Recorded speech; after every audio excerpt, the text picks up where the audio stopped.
The most dangerous part of a rebound relationship is that it can feel more intense than real love. The connection moves fast. The attention feels addictive. The chemistry seems effortless. And for a moment, both people may believe they have found something rare. But sometimes, what feels like emotional certainty is actually emotional escape. A rebound relationship often begins before the previous relationship has truly ended inside the heart. The breakup may be official. The photos may be deleted. The number may be blocked. But emotionally, the attachment is still alive. There is still anger. There is still confusion. There are still questions that were never answered. And then someone new appears. They listen. They show interest. They make the wounded person feel attractive again. Suddenly, the pain becomes quieter. That is the first stage. Relief. Not love. Relief. The new person becomes a distraction from the empty apartment, the silent phone, and the uncomfortable thoughts that arrive late at night. Every message creates a small emotional high. Every compliment repairs a piece of damaged confidence. Every date becomes evidence that life is moving forward. But here is the uncomfortable truth. Moving towards someone new does not always mean someone has moved on. Sometimes, they are simply running in a different direction. At this stage, the rebound partner may feel unusually important. They are not just a new romantic interest. They become proof. Proof that the breakup did not destroy everything. Proof that the person is still wanted. Proof that someone else can find them attractive. That is why the early connection can feel so powerful. It is carrying more emotional weight than either person realizes. The rebound partner is not only being seen for who they are. They may also be filling the emotional space left by someone else. Then comes the second stage. The emotional rush. This is where everything accelerates. Long conversations. Constant texting. Deep confessions after only a few meetings. Statements like, "I have never felt this comfortable with anyone," or, "You are completely different from my ex." That sentence sounds like a compliment. But it often reveals something important. The ex is still present in the relationship. Not physically. Psychologically. The new partner may be compared to the previous one without even knowing it. You are more patient. You are more affectionate. You communicate better. You make them feel safe. At first, these comparisons feel flattering. But eventually, you may realize you are competing with a person who is not even in the room. One common pattern in rebound relationships is emotional overinvestment. The person who was hurt may give too much, too soon. They may create future plans before real trust has developed. Trips. Marriage conversations. Daily routines. Promises that sound serious. It can feel romantic. But intensity is not always intimacy. Intimacy is built through time, consistency, conflict, repair, and truth. Intensity can be created in a single weekend. That is why this stage is so confusing. The emotions may be genuine. The attraction may be genuine. The care may be genuine. But the foundation may still be unstable. A person can honestly like someone new while still being emotionally attached to someone old. Both can be true. And that contradiction leads to the third stage. The comparison stage.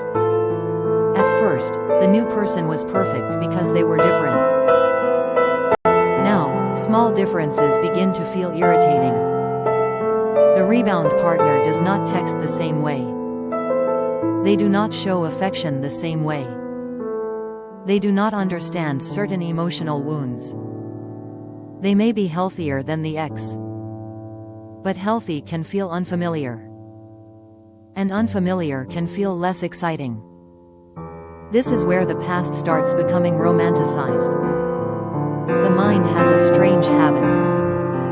When pain becomes less immediate, memory often softens the sharp edges. The arguments are forgotten. The disrespect becomes blurry. The lonely moments disappear. And the good memories begin playing like a carefully edited movie. A song brings everything back. A familiar place creates a sudden emotional shift. An old photograph appears. A mutual friend mentions the ex.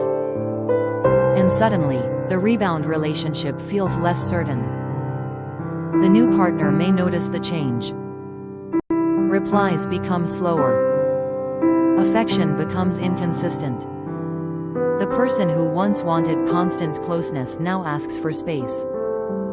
Nothing obvious may have happened.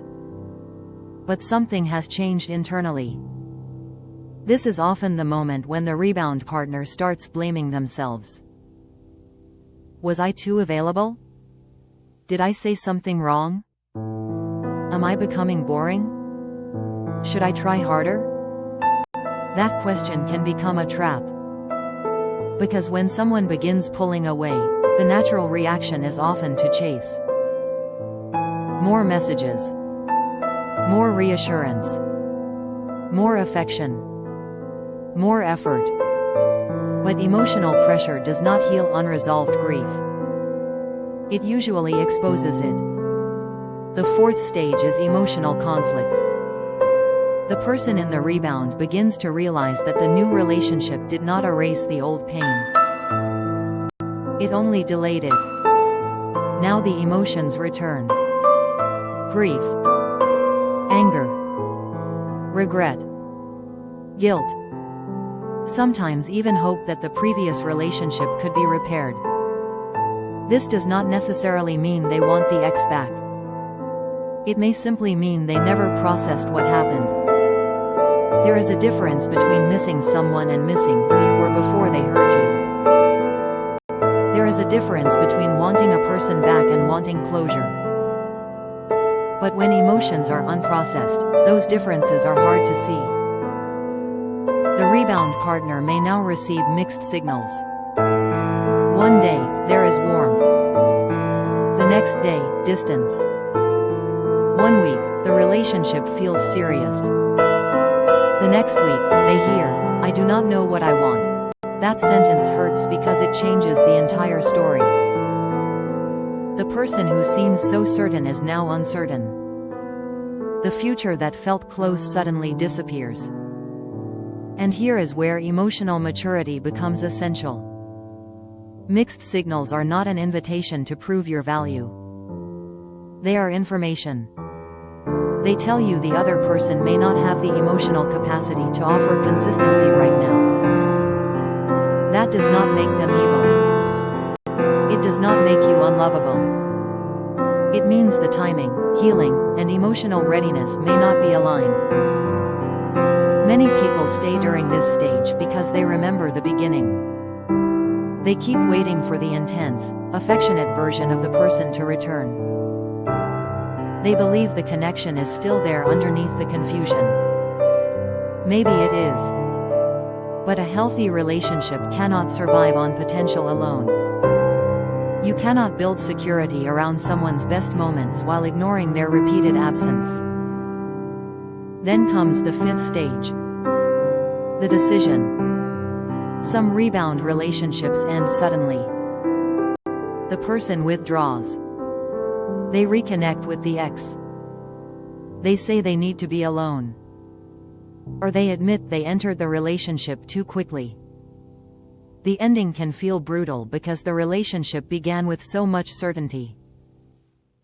It is difficult to understand how someone can go from, "I need you," to, "I need space," but sometimes, what they needed was not a relationship. They needed emotional anesthesia. And when the numbness faded, Reality returned. Other rebound relationships do not end. Some slow down. Some become healthier. Some people recognize their unresolved emotions and finally face them. They stop comparing. They communicate honestly. They take responsibility for the pressure they placed on the new relationship. This is where a rebound can transform into something real. But only if both people are willing to remove the fantasy. The person who was hurt must stop using the relationship as proof of recovery. The new partner must stop trying to rescue them. Both people must meet each other as they are. Not as replacements. Not as therapists. Not as emotional escape routes. As two complete adults. There is also a stage that many people never discuss. The rebound partner's awakening. This is the moment you realize you have been studying someone else's behavior so closely that you stopped paying attention to your own emotional state. You have been asking whether they are healed.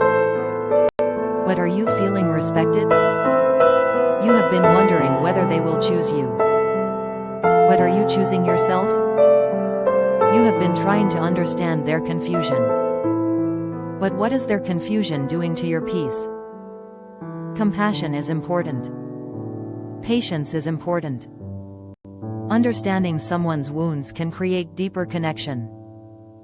But emotional intelligence does not mean accepting emotional instability forever. You can understand why someone behaves a certain way and still decide that the behavior is not healthy for you. That is maturity. Not anger. Not revenge. Not dramatic exits. Clarity. A rebound relationship teaches a painful lesson. Being needed is not the same as being loved. Someone may call you every night because they are lonely. They may hold you tightly because they are afraid of abandonment. They may speak about the future because the present feels empty. But real love is not only about emotional urgency. It is about emotional availability. It is about seeing you clearly. Not using your presence to avoid someone else's absence. So, pay attention to the pace. Pay attention to repeated comparisons. Pay attention to whether their feelings are connected to you or mainly connected to what you help them forget. And pay attention to yourself. Because sometimes the biggest warning sign is not that someone is still attached to their past. It is that you are slowly abandoning your own needs to help them escape it.